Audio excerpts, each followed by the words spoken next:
Hello everybody, my name is Manu-S and welcome to another Eternal Contenders video series. Quickly before I get into the deck, as you can see I finally received my new headset. I hope it is also very noticeable in the sound quality. I had to tune down the volume slightly to not get any static on the microphone, but I hope it's still loud and clear enough. Let me know in the comments what you think, and also if you have any tips on how to further improve the quality. Headset is really comfortable. I'm pretty happy with it. It has like nice noise cancellation over-ear headphones, and the sound quality is pretty good too, especially for the price. So yeah, hopefully this significantly improves the audio quality for future videos. And let's dive into the deck. Alright, so I've recorded Obelisk Combrei like quite some time ago, and as I stated back then, the deck is like kind of mediocre, like at best like a tier 2 deck or maybe even a tier 3 deck. It has been like doing okay for me when I played it, but like only okay, like there's a lot of decks that are better, so I tried to improve it, and like one of the best ways to improve the deck in my opinion was to splash for Scouting Party. Since the deck actually splashes pretty easy, you only need like one Primal Sigil, then you have the Ember Acolytes to get it, so that makes for like 5 Primal sources already. Then we are running Diplomatic Seal anyway, so that's another 4 potential Primal, then we're already at 9. And since we don't need like turn 1 Justice, replacing a couple of Justice Sigils with Hooru banners basically gives us 4 more almost free Primal sources. So like the only Primal source that really hurts us is the Primal Sigil in early draws, denying us stuff like turn 2 Student, for example, or like turn 3 Enforcer. But other than that, this is like a very comfortable and stable splash that has very little like negative effect on the deck. It still has some, because sometimes your draws can be a bit slower due to Hooru banner early on, or the Primal Sigil can mess up like early influence for like the heavier influence requirement cards, but it is a comparatively small price for what other splashes or branching out into a third color usually means. We have a total of 13 primal sources for a single influence 6-drop, so that's like a pretty good distribution. I think the minimum you need for a 6-drop is probably like somewhere around 12 or something like that. Maybe even lower, not sure right now. It is definitely not very high, so it's a very consistent splash. And I think it adds a lot. Like Scouting Party is like the best card to go along with Xenan Obelisk, and it also synergizes nicely with Stand Together in the Combrei deck. And the Combrei deck definitely was missing like sort of a nice reload after a sweeper or a lot of 1-for-1 removal, a way to better beat a lot of spot removal and sweepers. Sure, Stand Together helps to some extent, but you can't always like leave it up. Sometimes you just play like your second threat and then they harsh rule you and wipe like 2 of your threats in an Initiate of the Sands or Temple Scribe or something. And having a Scouting Party to reload is really great, makes matchups like Armory a lot better. And I think one of the like bigger advantages over this Combrei core relative to say Shimmer Pack, which is obviously like the premier Scouting Party Obelisk deck normally. The problem is Shimmer Pack is actually pretty bad against Big Combrei. Like I tested this a bunch with Jaffa a while ago because he was like skeptical and didn't believe that Shimmer Pack is pretty bad against Big Combrei, and he even had like a list that was pretty well set up against Big Combrei with like 3 Crystallize and a Backlash main deck, since those are cards that can help you beat stalls and beat harsh rule. Because normally the problem is Big Combrei just plays a bunch of like high health units, 4 or 5 health units, stalls out your board. Shimmer Pack has like all these like shitty small units, has to overextend, and then once the Shimmer Pack player basically threatens to Shimmer Pack and has like a big enough board, the Big Combrei player eventually just harsh rules, and then the Shimmer Pack player is left with like 2 hand cards or something, because they basically have to overextend to even try and threaten the big Combrei player, and then yeah, they have like no way of refueling, while the per card power in the big Combrei deck is much better and simply easily overwhelms what the Shimmer Pack deck does. Like the big Combrei player can usually even like make sure that he has enough board that he doesn't die to a Shimmer Pack, then he just like chump block to not die, and then wipe away the entire Shimmer Pack, leaving the Shimmer Pack player with barely anything left. And the big upside of the Combrei core is basically you have the same units that big Combrei has. You even have Awakened Student, which easily outgrows Siraf and Combrei Healer, that Shimmer Pack doesn't have. But even like the units that we have that match up with Combrei's units outgrow them thanks to us having Obelisk and them not having it, and stand together to fight harsh rule and also to outgrow their units. So it's basically a lot harder for big Combrei to stall out the Combrei core, so usually they have to harsh rule much more aggressively, and that makes a huge difference in that matchup. That's a lot better than having access to Shimmer Pack. Plus you have Siraf for late game and some Parliament to recover from harsh rule, and now also Scouting Party adds even more to that, to like reload after they have to aggressively harsh rule, say, a Titan and like a Siraf, or a Titan and a big student, for example. So this deck might actually be like better positioned right now with big Combrei being so popular than actual Shimmer Pack. And Scouting Party is by far like the best Primal card that Shimmer Pack gets access to by being Primal rather than Justice, and it's so easy to splash that you can just take it over into the Combrei core and sort of be a better Shimmer Pack right now, in my opinion. So let's talk about the cards real quick. There's nothing too like special or unobvious to explain. The typical 4 Initiate of the Sands that always go along with Obelisk basically, since they make Obelisk better, Obelisk makes them better. Just a great synergy between the two cards. Awakened Student, arguably the best or one of the best 2-drops in the game. Scaled super great into the game, is an incredible threat, just a great card. Desert Marshal, great answer to a lot of stuff. Protects from relic weapons. It's just overall a nice flexible tool to blow out the opponent, answer stuff, and make it awkward for the opponent to having to play around this. And the typical Temple Scribe that usually goes along with Obelisk, a free body, helps you smooth out draws, hit power drops for Obelisk, and just like a free threat basically, and make the deck a little thinner with Obelisk, which is nice. 3 Vanquish, one of the best removal in the game right now. Usually only 3, simply because the card is still like limited in what it can do, and there's some decks where it's really bad against, and there's some decks that only have limited amounts of targets, and in a proactive deck, having a bunch of Vanquishes rot in your hand can easily make the difference between winning and losing. So there's not that many decks that really want to run 4 of this main deck. For Amber Acolyte, another basically must-play card in my opinion if you're playing Xenan Obelisk, since it is a solid body with Obelisk, and it also provides the power drops to reach the threshold for Obelisk. So just a great card, and also makes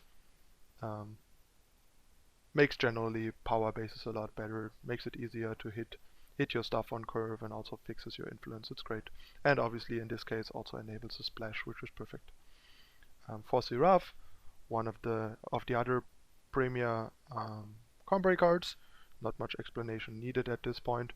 Just great stats and the potential to easily win the game on her own in the late game, especially with an Obelisk, since the +2/+2 from Obelisk also gets doubled. So basically Obelisk gives like +4/+4 to units that you put out with Siraf, which is nice.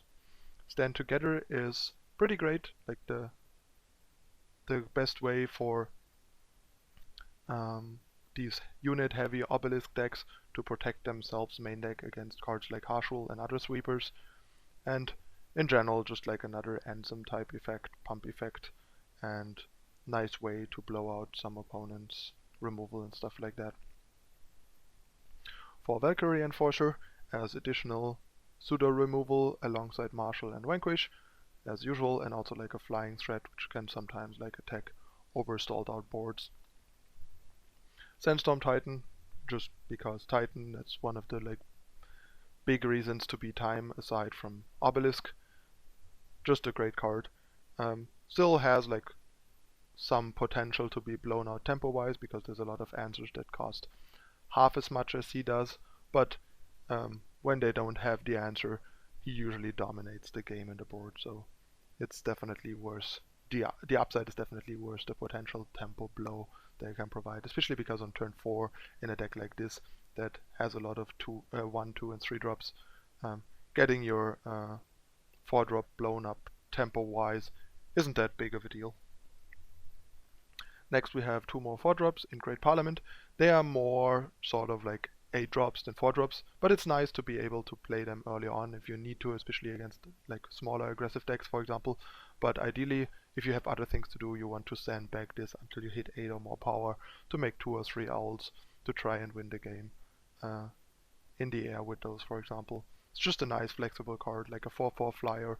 4/4 is a decent 4 drop, and it's a great 8 drop. It's sort of a bit like the Shimmer Pack replacement. Like Shimmer Pack gives you 1 4/4 and turns like your weaker units into 4/4s, which Combrei doesn't really need because most of their units are already good anyway, so upgrading like an enforcer from like a 3/3 flyer to a 4/4 non-flyer is not a big deal.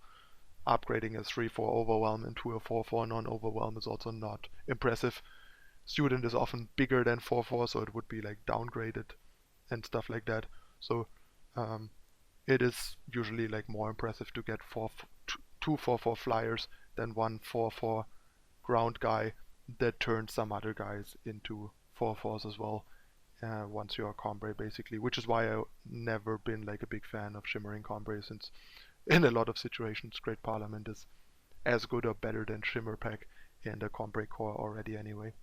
Plus Shimmering Combrei gave up on cards like Awakened Student and Enforcer because of their like complicated power base, which is makes like Shimmer Pack worth it even less because these are all like such powerful cards that easily make up for not having Shimmer Pack, both by like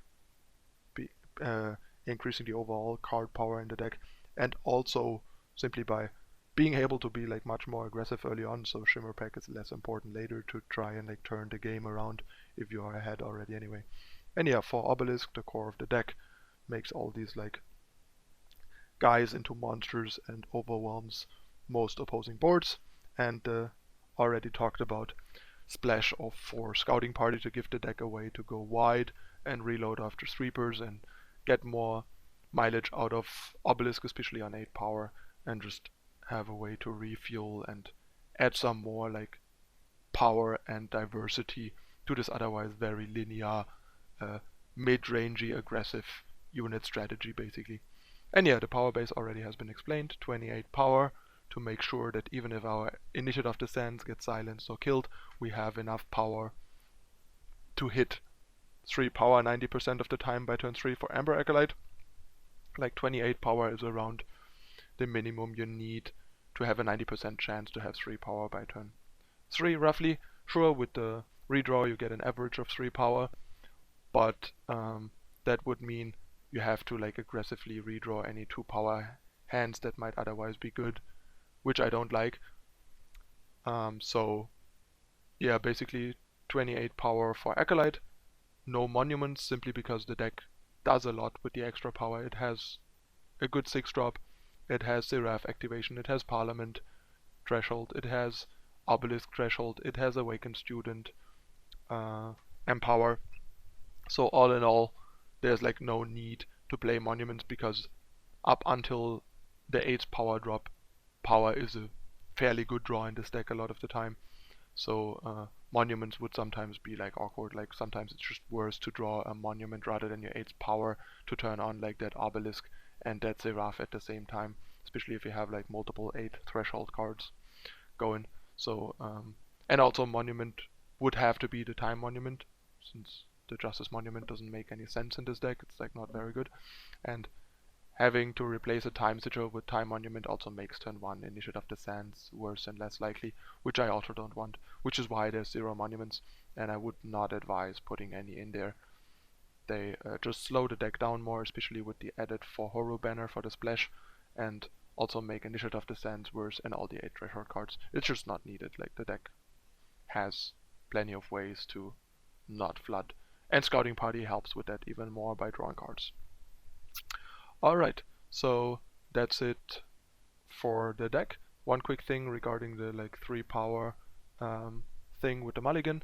I think ultimately it shouldn't, the like new redraw shouldn't really make much of a difference for deck building, simply because the thing is, you would basically be forced to much more aggressively redraw if you build your power base reliant on that like average 3 power that you get from a redraw, which is pretty bad. Like, you don't want to redraw aggressively. You want to be able to keep as many first hands as possible so that you actually get the chance to improve the hands that are bad and like get an overall better hand quality. If you basically get like really bad first hands all the time and have to like redraw most of the time, then you have no recourse. Like, you basically give up the possibility to redraw at all because you automatically redraw most of the time, and then you get like that one hand that you have to keep no matter if you like it or not. So rather just aim for like the best possible opening hands the first chance, and if they suck, you get a redraw with the redraw that is very stable. And I mean, like, there's still possible that like a deck, like a mid-range deck where I would before maybe run like 33 power just to be sure, I could now run like 32, simply because I have a higher chance to get more than 2 power in the opening hand with the redraw if my first hand is like a wonky 2 power hand, for example, which is nice. But other than that, I wouldn't recommend changing your power bases because of the redraw. Like, so far from my experience, I didn't have the feeling that I am suddenly running more power than I need, but it felt like I get more playable hands on average in games. Like, before, there were still a lot of these redraws that were kind of shitty, like these 5 power hands in aggro decks and stuff like that.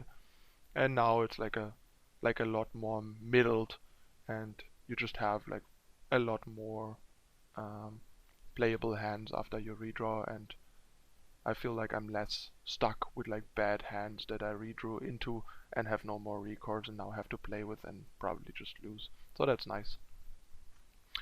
Alright, that's it for the deck and that interlude regarding my findings with the redraw, especially in regards to this deck. And yeah, the deck has been doing pretty well for me. So far I'm running at like 60% over, I think, like 50-60 games or something. It's like not super impressive, but it is pretty solid, and I think it's one of the like better things you can do with Obelisk right now in this big Combrei meta. Definitely better than Shimmer Pack in my opinion. And yeah, if you like this type of Combrei deck, this is probably your best bet to play like an Obelisk Combrei deck rather than like the mono Justice Time Combrei Obelisk deck without Party. Party really improves that deck a lot. Alright, that's it for the deck tech. Stay tuned for the first half of the games in a moment. Thanks for watching.